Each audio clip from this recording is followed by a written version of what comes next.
So, welcome, Ryan. Thank you for joining me on our first partner chat spotlight. We're still not sure what entirely we're going to call it yet, but super excited to have you here. Love the work that you've been doing and love being a partner of yours. Yeah, the threshold.world folks are going to be doing stuff, and it's going to be a partner discussion or just a chat of any kind. Like, we're in, count us in. Awesome. Thanks. So, just to get us started, I'd love to talk about you, your background, understand a little bit about how you got into technology, and then, of course, how you got into the nonprofit space. I think that from a technology perspective and a nonprofit perspective, like I was born in Silicon Valley. I'm not going to give you the whole life story, but imagine little Ryan, this tall, Silicon Valley, surrounded by computers, and a dad who was a geek. I just knew that technology was the thing I wanted to do. And then getting a chance in college and grad school to do some policy work, I said, seems kind of obvious to marry those two things together for helping build a more just world with technology. So that's where it started from. And man, we're about to come up on our 20th anniversary for the PICnet Wow. Soapbox Engage team here, which is crazy to say, but is actually reality. But it's just a passion of saying, if we can make the world better by playing around with the tech toys that we love to geek out on anyways, like that kind of sounds like a good life to live. So that is the short story. I mean, 20 years is a pretty long time. You must have seen quite an involvement. Has PICnet and your Soapbox Engage products been specifically in the nonprofit space that whole time? How has that evolved? Yeah, imagine that you're living in the late 90s and there's craziness going in the Balkans and Kosovo and Albania. I was there for part of a summer with a relief organization in Albania, actually trying to help them understand how they can use technology to help refugees that are in the middle of a horrible war zone situation there in Central Europe. So from day one, like from 1999, then we started the business in 2001 through today, our entire mission and focus is saying, how do we make sure that people that are in those horrible situations, like how do we make sure they get everything they need to be supported and to be successful in life and reconnecting with their community? What does that look like? And so for us, like the mission of helping nonprofits is has never been like a sideshow. It's like the reason why we're doing what we're doing, and to get that to be the center point is just it's so nice. I mean, I bet you know this as well too. Like, there's such fulfillment in getting to do the stuff you enjoy doing, and to know the people you're serving are on the front lines doing awesome work. Like, that's just super gratifying. For sure. That's awesome. So, give me a little bit about Soapbox and, the story of PICnet of, you guys are serving nonprofits, you're helping them, but I know that Soapbox Engage has a suite of products. Talk me through what offerings you have, how they impact nonprofits, et cetera. We want to help those specifically small and mid-sized organizations that are really trying to move the needle for social change. And where we come in to probably provide some of the best services is around online engagement. So for many groups, like, online engagement looks like a lot of things. It could be fundraising, advocacy, event registration. Like, there's just a ton of different elements that could be included in that. But we know that that's where we've got the deep experience in helping organizations be more effective with technology to reach their mission. So Soapbox Engage is really us saying to the nonprofit world, there are a variety of different ways that you can inspire your community, you can engage with your community, you can have your community fiscally support your organization and spread the word through advocacy. Soapbox Engage is a suite of apps that organizations can use to do that online, from signing a petition, filling out a contact us form, raising money, peer-to-peer fundraising, a wide gamut of different services that are part of the suite of apps that we've got.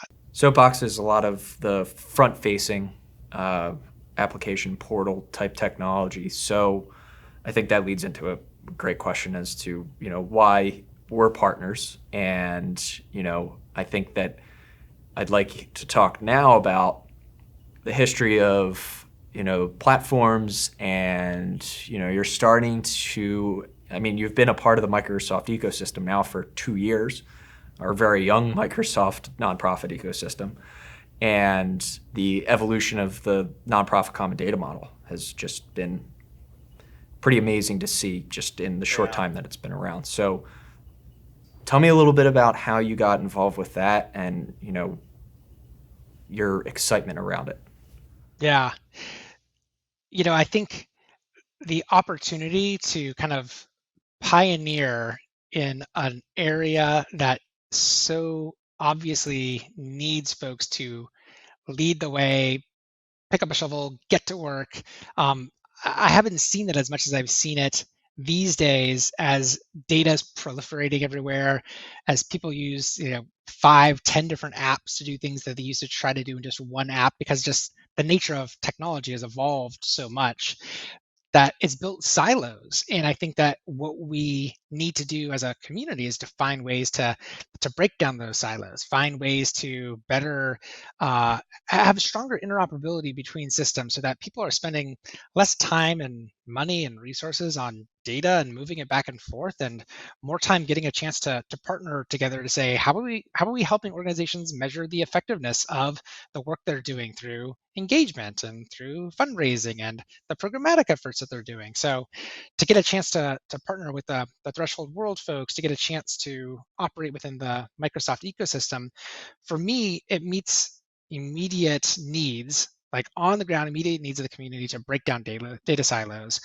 But also from the curiosity side of me, it's an opportunity to invent, to be creative, to pioneer in a new area that is what attracted to me to nonprofits and technology in like the late 90s and well before that. I'm betting you are where you are today yourself because of that curiosity and interest, and to be able to see and work with groups like Threshold World and Microsoft and others in our ecosystem to make that happen. That's awesome. That's what I want to do all the time. So it's great to make that a business opportunity for us too.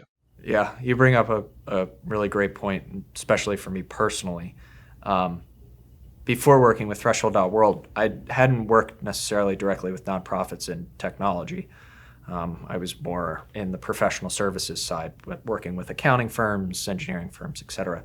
So uh, the curiosity of understanding and the slight geek that I have in myself is the common data model is so eye-opening and gives such an opportunity for a partner network to flourish because they don't need to disagree upon how what address should be called or what donor should be called or anything like that. They can just focus on innovating and working together to ensure that nonprofits' missions are being accomplished. Like Yeah. we don't need to, this barrier is just breaking down. So that's Yeah. awesome. I was gonna say there's a choice that we can make with the short amount of time we have to work on this planet with other people. And I don't want to be in the camp of people trying to do things that have already been done. Like if they've been done and we've got a standard for it, like I don't want to be the people that are saying, how do we build the next bicycle? How do we build a another type of a car? Like I want to build rockets.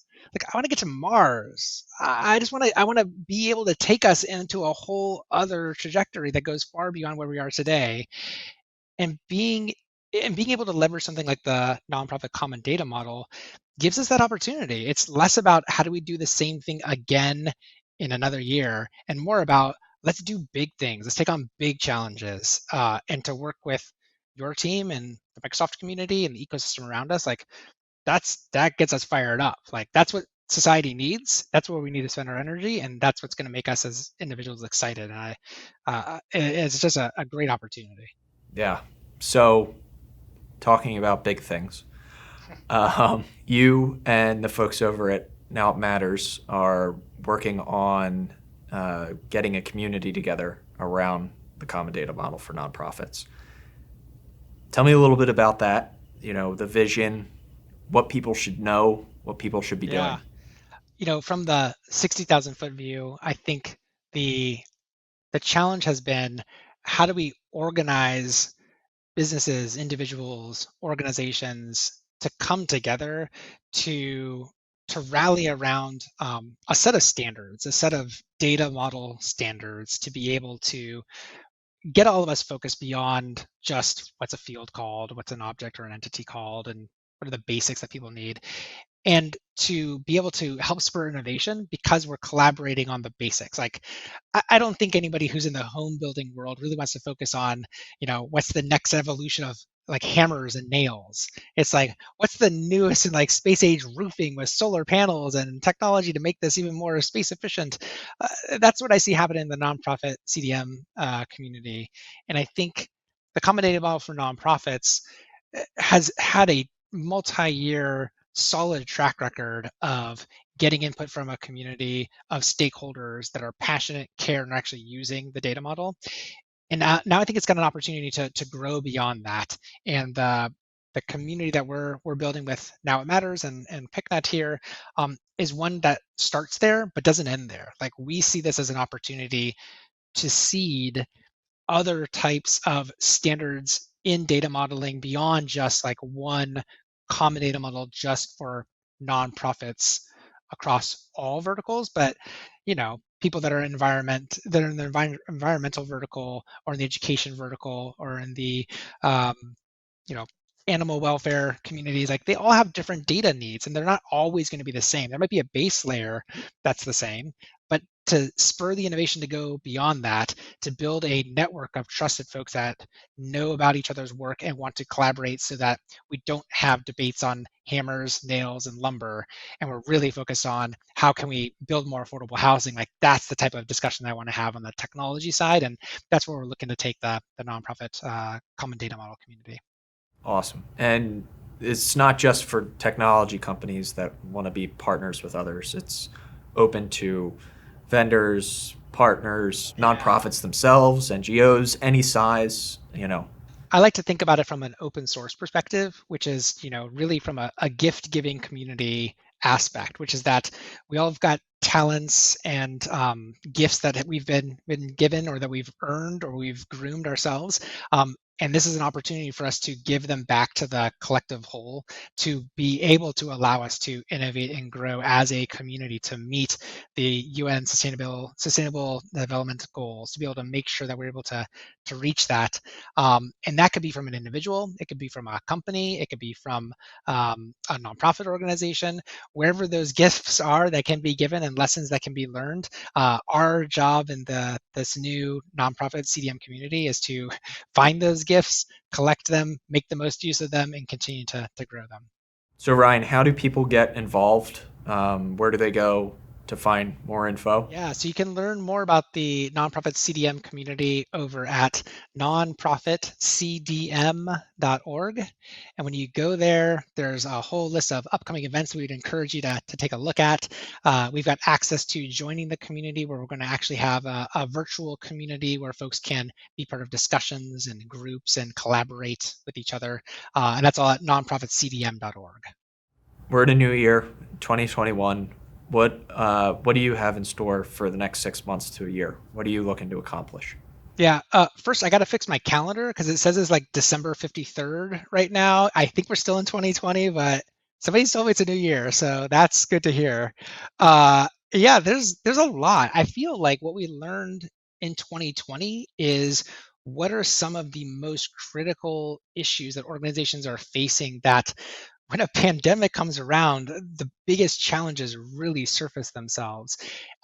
And from a business perspective on the Soapbox Engage side of things, we're really looking to continue to find ways to better integrate with fellow companies and services and communities that are in our sector, which is why we're continuing to expand and grow in the Microsoft ecosystem. We've met a lot of great partners that are there. We see tons of opportunity to continue to help organizations that are in that community use engagement tools like ours to be able to be more effective in their outreach and to work with organizations and companies like Threshold.world to be able to help them measure, adapt, and understand where they're going, where they came from. We feel like what we're doing weaves in very nicely with what other businesses like Threshold.world is doing. So that's fantastic. And then from the nonprofit CDM side, I mean, man, 2020 really showed that the need to collaborate across organizations and the need to exchange data freely and easily without much friction is just more critical than ever before. And being able to have standards that we can agree on, that we can build as a community to make that happen, it's so obvious, I think, to so many folks. So there's a lot of initiatives around interoperability, setting data standards, just growing a community from nothing to hopefully a vibrant, self-collaborative, kind of open source community enterprise is where I like to see the nonprofit CDM world go in 2021 as well too. Well, Ryan, thank you for joining. It's so exciting to hear everything that PICnet, Soapbox Engage, and the newly formed community around the common data for nonprofits is going. We're looking forward to meeting with more partners, understanding how we can all work together and see where we can take the sector. I think that right now, the world is at a threshold moment, and we're extremely excited for the opportunities that lie ahead. Yeah, we're excited to work alongside you guys. There's a ton of great work to do. Having innovative folks to lead with is where we want to be. So props and great success to the work that you guys are doing. We're excited for 2021. Thank you. And the website to go to is nonprofitcdm.org. You can go there, join, whether you are a technology partner, a nonprofit, NGO, foundation. Go there. You can find out all the information and stay up to date on everything that Ryan and the team are working on throughout this year.